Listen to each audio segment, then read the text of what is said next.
Kita jalan-jalan dulu ke Pulau Lombok ya, Bos. Lagian, keindahan alam di Provinsi Nusa Tenggara Barat ini memang asik bin ciamik ya, Bos. Termasuk pantainya yang super duper cantik. Eits, tapi di Lombok nggak cuma alamnya aja yang keren, Bos. Pulau Lombok juga punya berbagai sajian kuliner yang bikin wisatawan tertarik untuk datang berkunjung. Salah satunya kayak yang satu ini nih, namanya nasi balap puyung. Hayo, ada yang tahu nggak? Biarpun namanya nasi balap, tapi jangan pada mikir nasinya bisa balapan ya. Nah, buat yang belum pada tahu, nggak perlu jauh-jauh terbang ke Lombok. Cukup mampir ke Nasi Balap Puyung Rumah Makan Mataram, tepatnya di Jalan Marsekal Surya Dharma, Kecamatan Neglasari, Kota Tangerang. Mau tahu konsep usaha Nasi Balap Puyung Rumah Makan Mataram? Saksikan di Cuan Bos.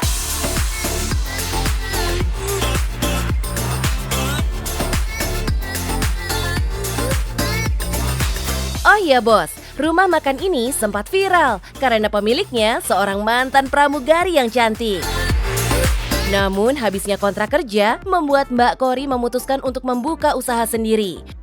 Padahal kondisi pada saat itu Mbak Kori lagi kondisi terpuruk loh, Bos, karena usaha yang ia jalankan sebelumnya sempat amsyong alias bangkrut, bahkan sampai nombok sana sini, Bos.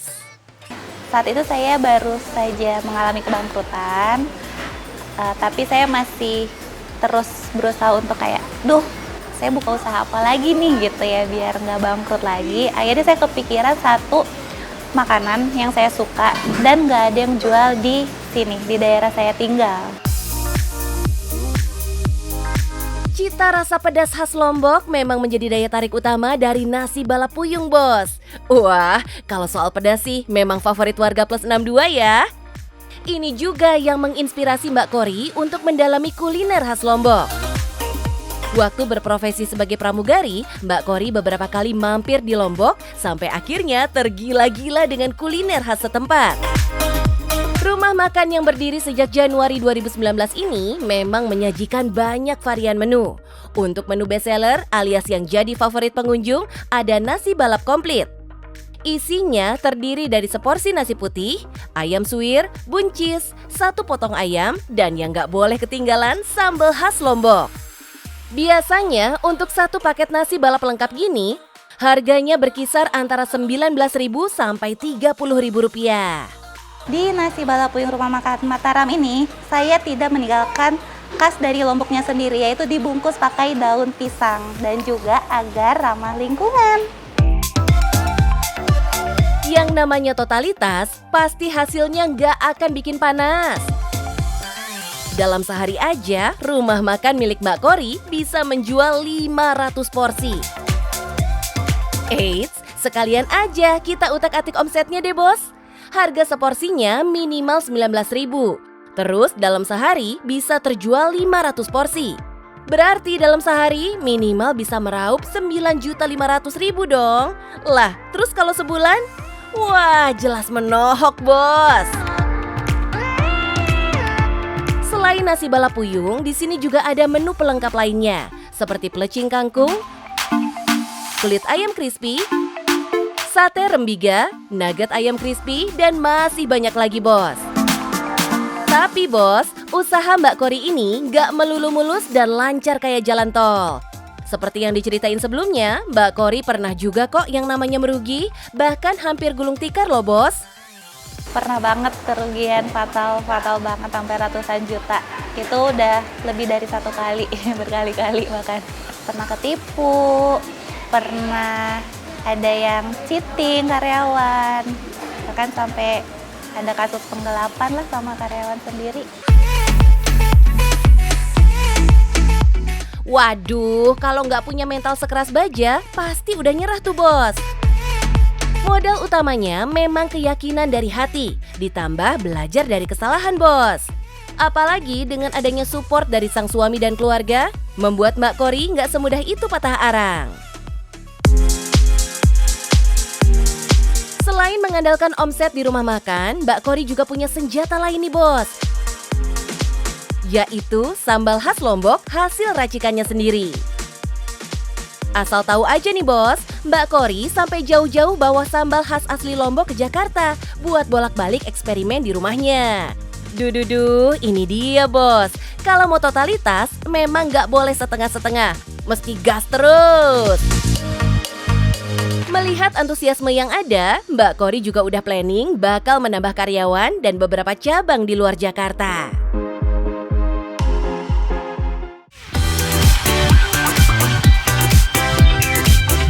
Dalam menjalankan usaha, Mbak Kori mencoba membedakan perasaan dan profesionalisme. Hal ini bertujuan agar bisnis yang dilakukan tetap berjalan dengan baik, bos. Sementara dari segi marketing, Mbak Kori juga memanfaatkan media sosial yang ada. Biasanya mengundang influencer untuk bekerja sama atau mempromosikan menunya.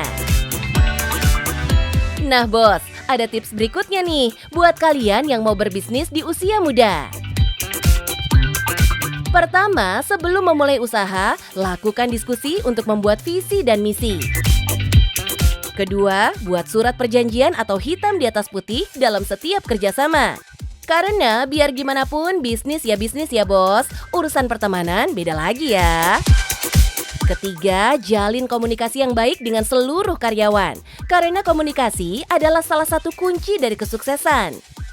Dan yang terakhir nih bos, laporan keuangan mesti detail banget, termasuk soal perencanaan berikutnya. Bos, tetap semangat. Kalau gagal, coba lagi, gagal terus, coba terus. Nasi balapuyung Rumah Makan Mataram Lombok banget sambelnya. Yang penting, cuan bos!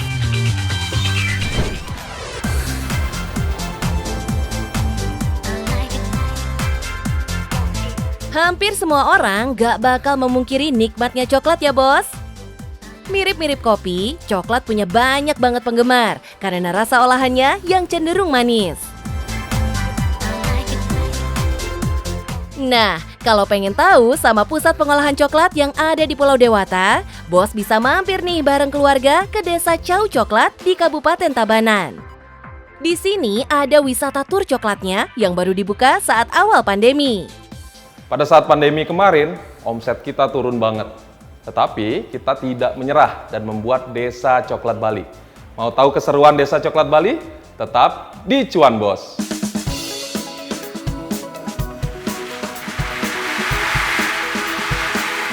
Sebelum membangun Desa Coklat, pabrik coklat Cau bisa menghasilkan cuan sampai 1 miliar bos.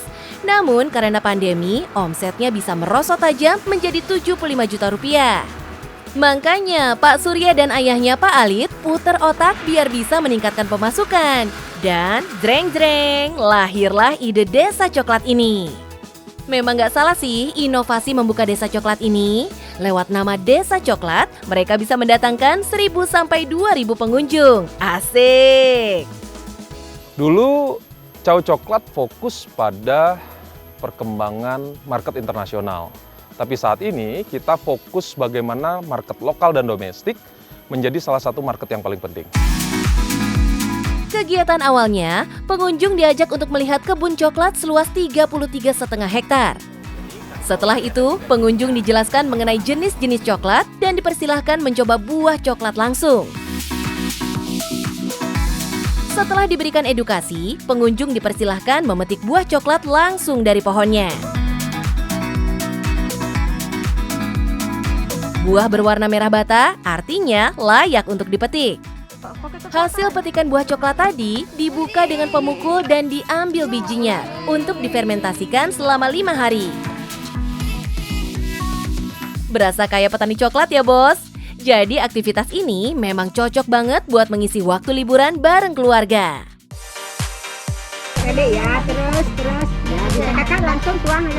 Pada sesi selanjutnya, kita bisa membuat olahan coklatnya nih bos. Pengunjung akan diberikan coklat cair, terus tinggal menuangkan coklat ke berbagai bentuk yang lucu.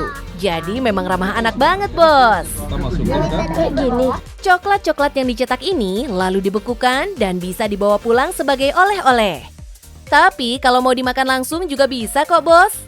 Untuk bisa menikmati tur coklat ini, pengunjung domestik dikenakan biaya Rp100.000 per orang. Sedangkan untuk turis mancanegara, harga tiketnya sekitar Rp250.000. Kalau nggak mau ikut wisata tur coklat, tapi ingin menikmati pemandangan sawah sambil makan coklat bareng anak-anak, juga bisa kok. Pak Surya juga membuka restoran di mana pengunjung bisa memesan pizza coklat dengan topping buah segar dan hot chocolate. Waduh, pecinta coklat wajib kesini nih. Tapi yang paling spesial nih bos, menu di sini ada es krim raw coklat. Menu unik ini sengaja dihadirkan Pak Surya agar pengunjung bisa merasakan langsung rasa pahit dari coklat batangnya. Kemudian ada rasa manis dari es krimnya dan rasa asam dari buah aslinya. Ini juga wajib dicoba, bos. Untuk menikmati menu-menu di sini, harganya dibanderol mulai dari Rp15.000. Termasuk murah ya, bos. Kehadiran menu unik ini mampu menarik kurang lebih sampai 900 pengunjung. Cakep! Kalau masih mau nyetok coklat atau bawa oleh-oleh, bisa mampir ke toko yang menyatu dengan pabrik coklatnya. Tapi harus izin dulu untuk lihat proses pembuatan di pabrik, karena suasana di sini harus tetap higienis, bos. Biji-biji coklat ini biasanya disangrai sampai kemudian digiling menjadi pasta. Kemudian pasta diolah jadi coklat yang biasa kita konsumsi. Biasanya dicampurkan dengan beberapa bahan lain seperti gula maupun susu. Kemudian adonan dilembutkan dan didinginkan di atas meja. Setelah itu dicetak dan dibekukan. Terakhir, tinggal di-packing sebelum jatuh ke tangan konsumen. Kita di Desa Coklat Bali ini memproduksi paling tidak 3 jenis coklat. Yang pertama, kita memproduksi coklat organik. Dan yang kedua, kita memproduksi milk coklat. Yang pasti kamu suka semua kan, karena ini adalah coklat yang sangat manis. Nah, mungkin yang selama ini kamu tahu, ada yang disebut dengan kompon coklat, atau yang kita sering sebut dengan coklat yang menggunakan bahan-bahan yang tidak seluruhnya coklat, tetapi juga menggunakan sawit. Masing-masing harga produk ini beragam, bos. Mulai dari Rp35.000. Tapi yang paling premium adalah coklat organik. Wajar aja mahal, karena kebun coklat yang dijadikan edukasi wisata ini benar-benar menerapkan sistem organik. Mulai dari pestisida organik, sampai pemupukannya juga diperhatikan dengan baik. Jadi, menyajikan coklat sehat dan berkualitas memang jadi jargon Chow Coklat. Nah, oleh karena itu Chow Coklat hadir untuk bagaimana kita bisa memberikan edukasi ke masyarakat bahwa coklat ini harus penting dan memberikan kehidupan bagi masyarakat tani kakao di Indonesia. Mantep! Saat ini, pabrik Chow Coklat bisa memproduksi sekitar 30 ton biji coklat perharinya. Cus deh, sekarang kita hitung omset wisata dari desa kebun coklat ini. Kalau setiap bulannya sebanyak 1.500 orang, kemudian harga tiket Rp100.000, maka penghasilan dari penjualan tiketnya aja udah Rp150 juta. Belum dari penjualan oleh-oleh coklat dan restorannya ya, bos. Omset ini nggak lepas dari usaha promosi lewat berbagai media sosial. Selain itu, menjalin kerjasama dengan travel agent juga menjadi kunciannya, bos. Sesulit apapun situasinya, jangan pernah menyerah. Yang penting terus semangat dan cuan, bos!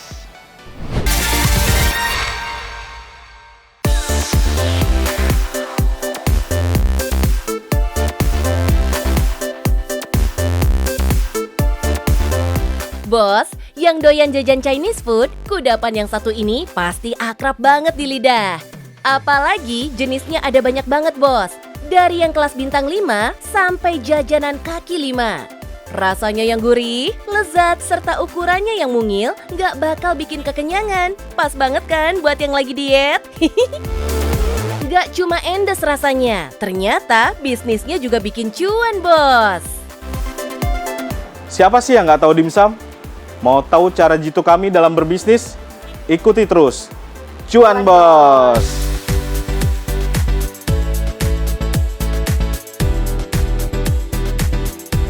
Yes, usaha menu yang masih saudaraan sama siomay ini ternyata sangat menjanjikan, bos. Boleh banget dong kalau kita belajar langsung dari ahlinya. Sekalian kita kulik nih, gimana jurus-jurusnya biar jualannya berhasil.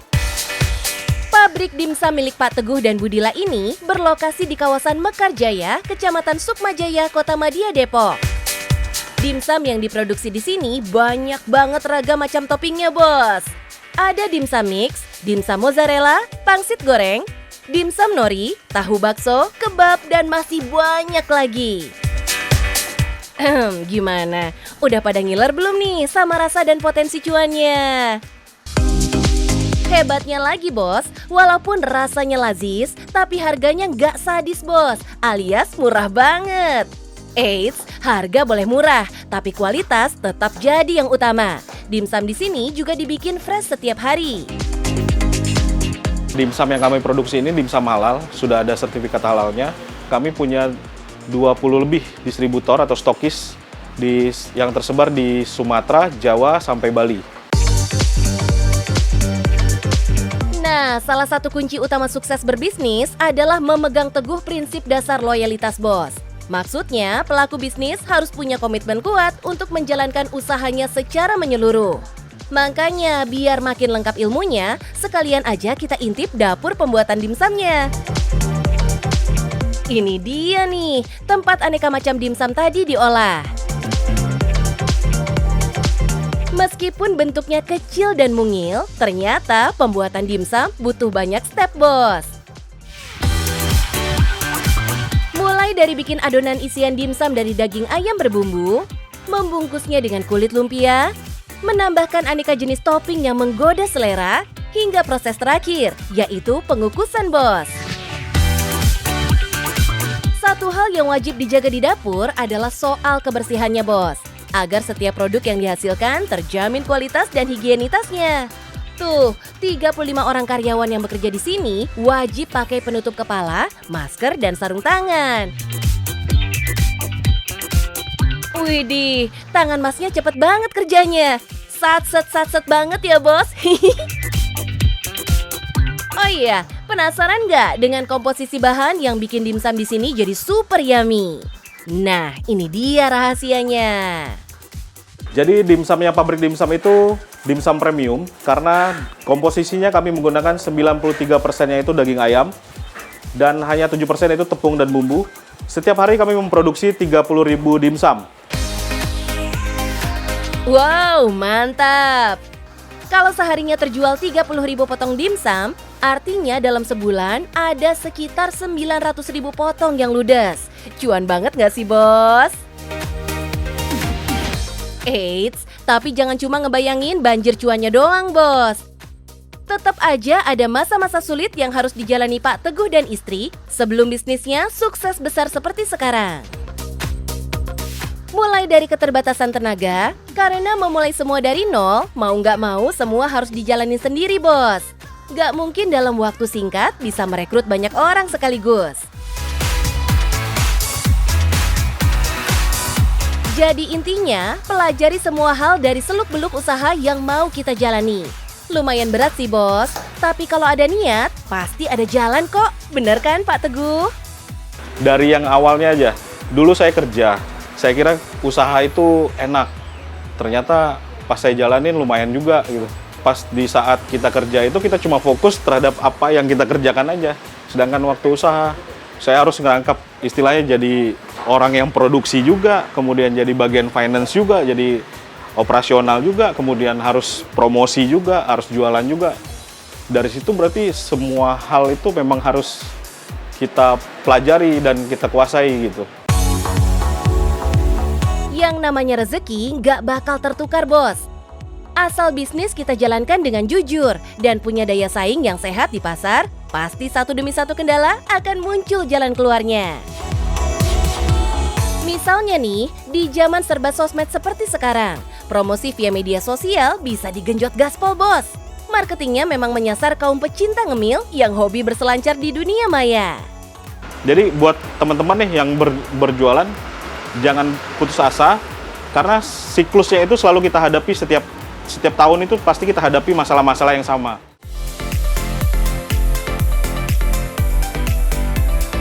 Buah kesabaran dalam menjalani proses jatuh bangun sekarang udah terbukti, bos. Tuh, lihat aja, order online-nya nggak berhenti datang. Kurir-kurir online keluar masuk bawa orderan terus, bos. Mantap! Nah, kalau udah gemes pengen icip dimsum buatan Pak Teguh dan Budila, monggo order aja, bos. Pabrik dimsum ini udah buka sejak jam 8 pagi sampai jam 5 sore.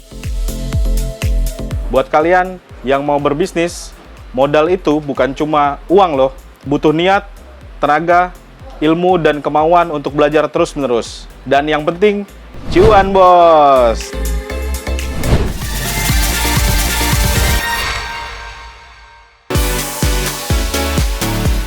Yang namanya bangkit dari kegagalan memang bukan perkara mudah ya bos. Pasti butuh kerja keras dan perjuangan biar rasa percaya diri bisa timbul lagi. Makanya untuk bisa bangkit dari kegagalan mesti punya landasan berpikir positif, terutama biar bisa menemukan penyebab kegagalan. Kalau udah dijalankan tinggal melakukan evaluasi. Yang nggak kalah penting bos, utamakan juga untuk mendapatkan motivasi baru agar punya semangat lagi untuk mulai bergerak. Biar gimana pun bos, nggak ada kesuksesan tanpa melalui kegagalan. Karena kegagalan inilah yang akan ngajarin kita banyak hal biar lebih cerdas menghadapi berbagai situasi. Sekian dulu perjumpaan kita kali ini ya bos. Kita ketemu lagi Sabtu depan mulai jam 12.00 di channel Trans 7. Ingat ya bos, maju lebih awal di jam 12. Biar makin cuan, saksikan terus Cuan Bos.